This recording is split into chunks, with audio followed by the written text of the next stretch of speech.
After about 6 months, however, things started to shift. He started to stay out later and later at the clubs and sometimes wouldn't come home till early morning. We fought all the time. Eventually, after 6 months, he moved out. It wasn't that we didn't love each other or care about each other. We did very much. We were so young and impulsive and didn't have the adult capacities to be in a healthy relationship. Looking back now, I see how we both brought so many wounds and pain into our relationship. Eugene was an anomaly. He never drank alcohol or did any drugs, which shows such strength of character as a dancer in the entertainment industry. I admired him for that, but was naive. He should have been on medication for depression. He was hospitalized for an overdose after he tried to take his life over a breakup with his ex-girlfriend before he met me. He told me about this experience and emphasized he was okay now, that he was strong, and didn't need the medication. I believed him without questioning. Our relationship continued to go downhill. At Christmas that year, he proposed to me, and when I turned him down, he began to unravel. He became desperate. One night, he tricked me into going out to dinner to make peace and talk about our daughter. He told me he was taking me to his friend's restaurant in Nassau County. I got in his car and we drove for a long time until I saw a sign for New Jersey. Realizing we were no longer in New York, I started to get nervous. I asked him where his friend's restaurant was. He responded with an attempt to cover up his plan, because his plan that night was not taking me out to dinner, rather taking my life. We ended up at a rest stop off the Palisades Parkway in New Jersey. I demanded he take me home, but he refused. He had found out I was dating someone else, and that's what set him off. I was trying not to go into complete panic mode, trying to stay calm even though I was petrified. I was trapped in his car and became like a wild animal then.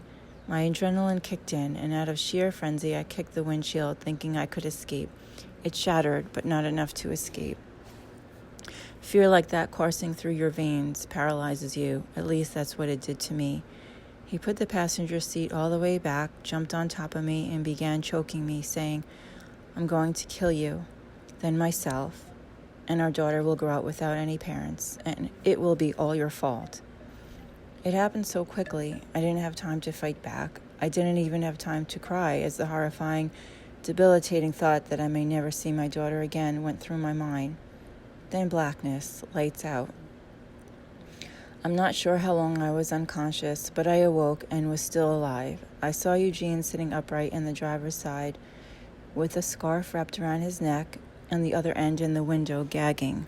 He was trying to hang himself from the window in the car.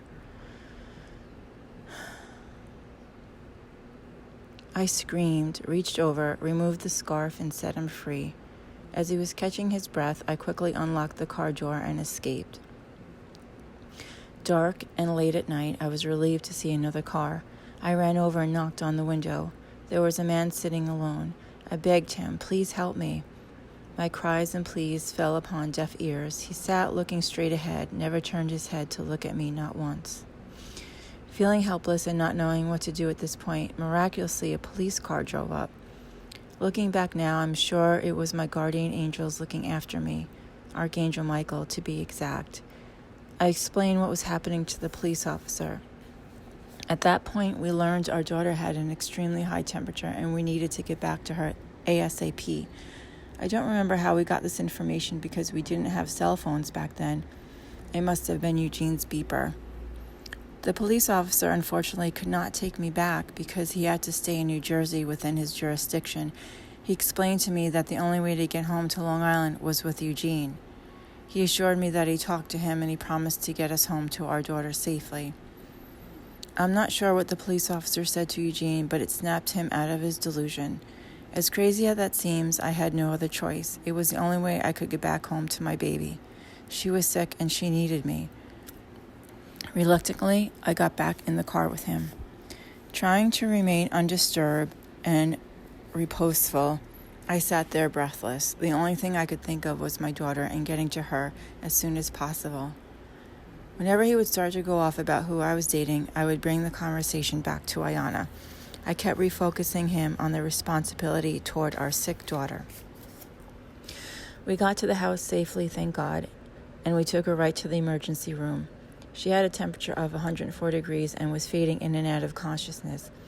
After all I had just been through, the hospital staff was questioning us like we were criminals. Why? Because Eugene was black, I thought. It turned out she had the chicken pox, and she recovered. I had no choice but to file a police report and get a restraining order after these events. This did not make Eugene happy at all. He was no longer able to visit our daughter. He also had to have supervised visitation. The restraining order did not stop his desperation. One day after work, I went to the daycare center to pick up my daughter, and much to my shock, she wasn't there. Heart in my stomach. What do you mean? I questioned the daycare provider. Eugene picked her up, she blankly declared. Oh my God, this is not good at all, I'm thinking. Try to keep it together. I ran home. When I stepped into my bedroom, I was jumped on from behind, my scream muffled by the arm around my throat, and was thrown down on my bed. I wasn't sure who it was. It all happened so fast. Luckily, my neighbor downstairs heard me scream and nervously called out, Stephanie, are you okay? The perpetrator eased off his grip and told me to say yes, that I was fine, or he was going to kill me. It was Eugene, which was both a relief and a dread at the same time. I didn't know what to do, but I had to make a decision in a split second. I knew this might be my only chance for help, so I said as composedly as I could, but with a tint of please help me sprinkled in it, Yes, Donna, I am fine. She replied, I don't like the way you sound. I'm coming up. It worked. To my relief, Eugene immediately let me go, escaped out of the living room window onto the roof, and disappeared. Stunned and terrified, I called the police again. They didn't seem too concerned about what was happening, even though Eugene left 2 sets of thick ropes behind with a suicide letter blaming me again. Maybe domestic violence was something they see all the time, but I remember thinking they really don't seem like they care about me. It was the one time in my life that I didn't feel protected by the police. Again, feeling the race thing. Terror. Now the worst part. Where was my daughter? By now there was a warrant out for Eugene's arrest, although I didn't have confidence in the law enforcement at this point. Every day seemed like an eternity. I was in a state of numbness, the fear overwhelming that I may never see my daughter again. I don't know how I functioned, I just did. I continued to go to work at the investment firm I was with, going through the motions of normalcy. I felt like I was in one of those awful Lifetime drama TV shows, only I was the star. My coworkers who knew about my crisis tried to be supportive, but what could they say or do? The next contact from Eugene came with a new twist 2 days later at work. I'm going to kill our daughter, so you will never see her again. And then I'm going to kill myself, he said indifferently. Then he followed up with, this is all your fault, and hung up.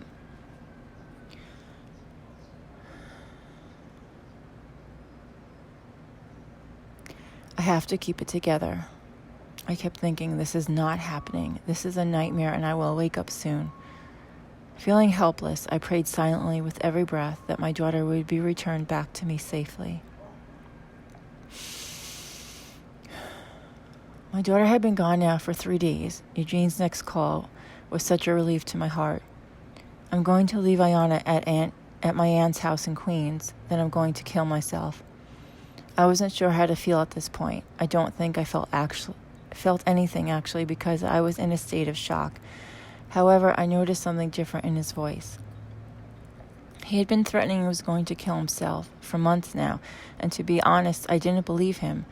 I actually retorted one time, go ahead and kill yourself already. I was fed up with his manipulative behavior to get my attention.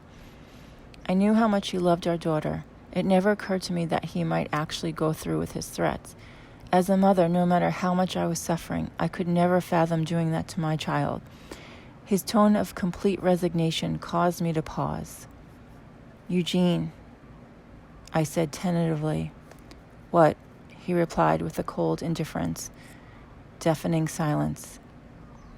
Nothing, I replied and hung up. That was it. That was my last interaction with him.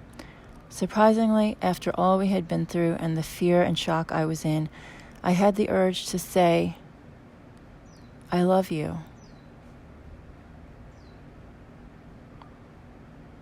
I held it back because it caught me off guard, to be honest.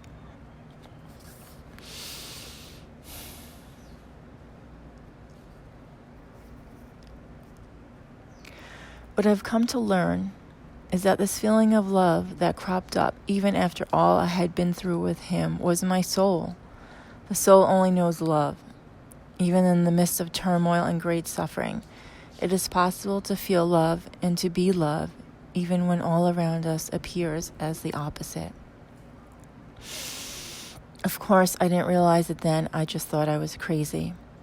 I left work on a mission to bring my daughter home. Scared to death and afraid to get behind the wheel, I asked my cousin to drive me to Queens. As we got close to the aunt's house, I saw a flashing light show of ambulances, police cars, and fire trucks. Heart in my throat. I felt slight relief as we drove past the blaring light scene and approached his aunt's house. Maybe this had nothing to do with Eugene, I thought. I knocked on the door. His aunt and uncle were home and happy to see me. Completely oblivious, they told me Eugene just left for a walk. All I cared about was holding my daughter again. I walked in the house with so much anticipation in my heart, looking around for her. She ran to me with a big smile on her face and jumped into my arms. The first deep breath I had taken in days made its way into my lungs. I tried to God not to cry, but the tears rolled down my face. I thought, don't let her see you cry, and stopped the tears.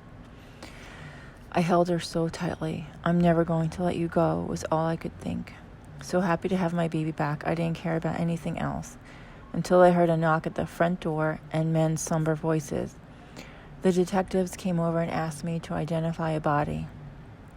Still holding my daughter in my arms, I instinctively turned my body to shield Ayana.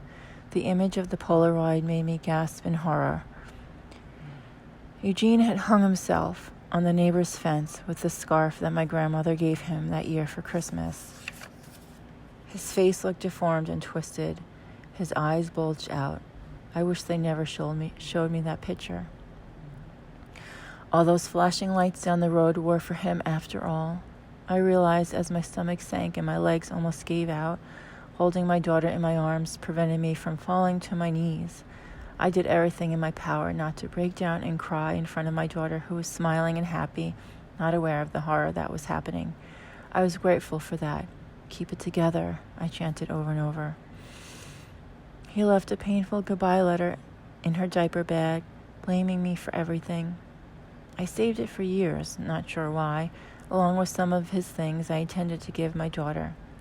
Thank God something in me declared, you are not taking the blame for this. Deep down, I knew the truth. I could not take the blame for another person's actions. Nevertheless, there was this persistent guilt that kept nagging at me. If you told him you loved him, that might have changed things. Maybe you would have given him hope, and he would still be here for your daughter. I was second-guessing myself, something I lived with my entire life, until I processed it through a spiritual retreat about 5 years ago. At least I thought I did, but the guilt and shame had already seeped in and damaged my psyche.